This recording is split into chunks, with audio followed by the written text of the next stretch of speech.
Today I'm going to show you how I paint metal furniture and make it look more realistic so that it can be used inside the dollhouse. These beautiful little metal pieces I got at a garage sale, and they were really cheap. I think I paid $1 a piece for them. But wait till you see what you can do with these beautiful little chairs.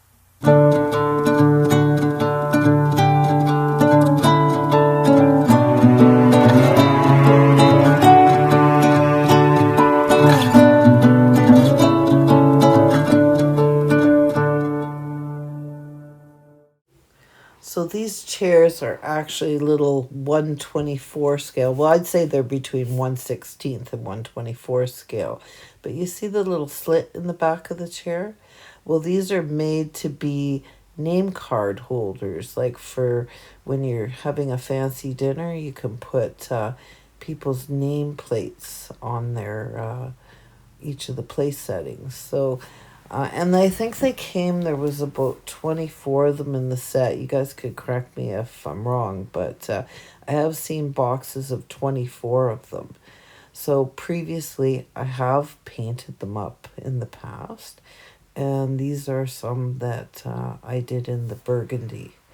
And I think they turned out quite cute. So in the opening scene on all of my videos, you see these little chairs. So what I do is I use this black satin automotive trim coating, and I actually use that satin spray in place of primer. The furniture I'm showing you here is the Littles, which is a dollhouse that was made in the early 1980s by Mattel, and all of the furniture was made out of this die-cast metal. But all of the furniture was also powder coated, so you can see it's really shiny and kind of cheesy looking. So this is an exact same couch that I did with the automotive spray coat in flat black, and then I went in and painted the wood part brown, and then I painted the seats with that nice burgundy color. And the reason why it looks so realistic is because everywhere where there was wood, I actually went over it with varnish. So if you can see the one on the left, it looks so much more realistic than the one on the right. And these can still be found at garage sales all over the place and really super cheap. These here are the four that I'm going to work on. These are the last four that I have out of the 12 that I originally bought. So what I'm doing is I'm now using that automotive trim paint to use it as a primer. And I'm just covering up all of the metal so that it'll be easy for the craft paint, the acrylic craft paint, to stick to it. So this is just a perfect primer. It just works so well, and it dries so incredibly quickly. The secret with this, though, is you really cannot proceed until everything is dried between the coats, especially with the acrylic craft paint, because if it's even a little bit tacky and you try and paint over it, oh my goodness, it makes a big, big mess. So you can see here, that's what it looks like. And they're pewter, and they were made in 1996. But you know, it looks to me like there's a couple of different brand name stamps there. So I thought all 12 of them were the same set. But obviously those two in the center are different than the one on the right side and the one on the left side. So I'm just spraying it everywhere just to make sure that I've got a good cover.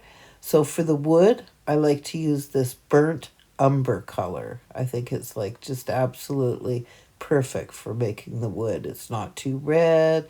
I mean, you can do your wood in any color you like. For the chair that I showed you that I had already previously painted, I used this Deco Art Deep Red, and I mixed a little bit of black in it in order to achieve that nice burgundy color.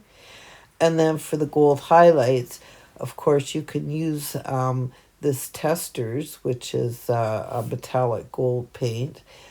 Typically, I've never used it for doing miniature furniture, but I mean, it could it could be used, not a problem. You would just have to apply it using a dry brush technique. I also purchased this burgundy color, as well as, well, it says marine, but that's the French. It's actually navy. So, and then this is the varnish that we're going to go over the wood with. So it's a high gloss varnish. So you can see here they're almost dry. Oh yeah, they would be dry because I'm starting to paint. So when you put this paint over top of the primer, you don't want to put it on too thick, because if you put it on too thick, you're going to actually lose some of the details in the seed. So basically what I'm doing is I'm going to be putting it on in 4 very thin coats. So that's coat number 1, and as you can see lots of the black through it, but that's not a problem.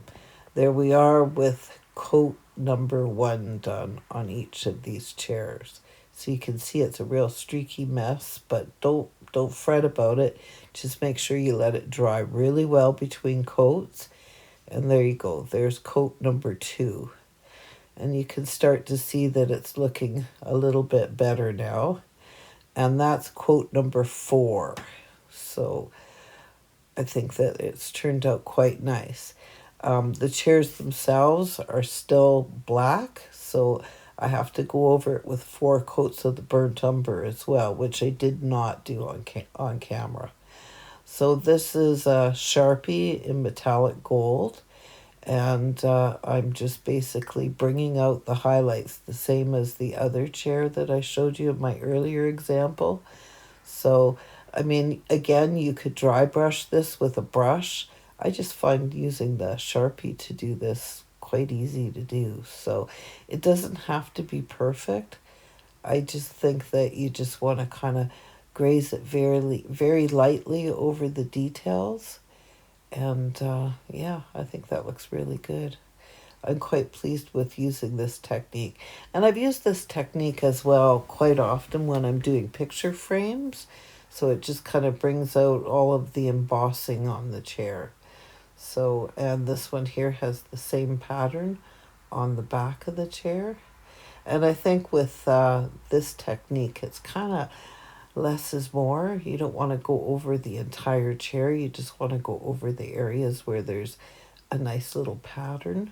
So, and I'm trying to do it as gently and softly with the Sharpie as I possibly can. So, yeah, I'm quite pleased. I love the way these chairs turn out. And I guess the big thing for me is with doing the 124 scale stuff that I do, it's so hard to find pieces that work. So, I mean, basically the only 124 scale stuff that I typically find, if I do see any on the internet locally for sale or at garage sales, typically it's that plastic furniture. Well, I don't really like the plastic furniture. I want something like a little bit more realistic looking. So I really, really love these little chairs, and I wished I had more of them. I know I said I have 12, but I also have quite a few doll houses. So yeah, there you go. And I just think that's just lovely. Like, that's a chair that I would be happy to have in full size in my own house. uh, I just think that even though these 4 chairs definitely are not the same chair, they don't match.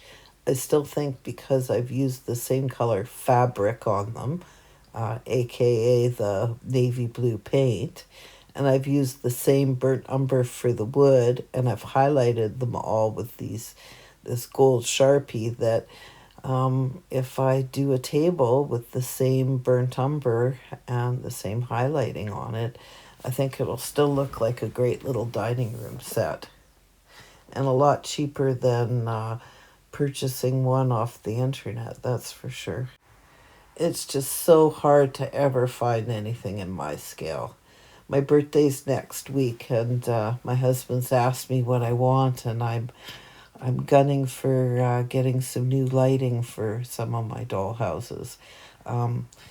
it's just so hard. Like, it seems like I've got champagne taste and a beer budget. So I've got to be really careful how I spend my dollars so I can't spend them all on miniatures. So it'd be really sweet if he buys me some lighting because I really want to light up that Trang as well as the GB houses. So I need 8 lights in total in order to pull that off. I hope he comes through for me. Isn't that scroll work so pretty at the top and the bottom of the front legs of this chair? I just love it. I think that's really cute. So, and with the navy, I think it might have even been nice to have left it just in the black. Rather than paint it with the brown, with the umber brown, it would have looked just as nice. So here are all 4 of the chairs completed. The only thing that I've yet to do is I'm going to have to go over them with varnish to make the wood part shiny, but not the navy part. Well, thank you very much for watching my video today. Please hit that like button, and if you're not already subscribed to my channel, please subscribe, and have the best day ever.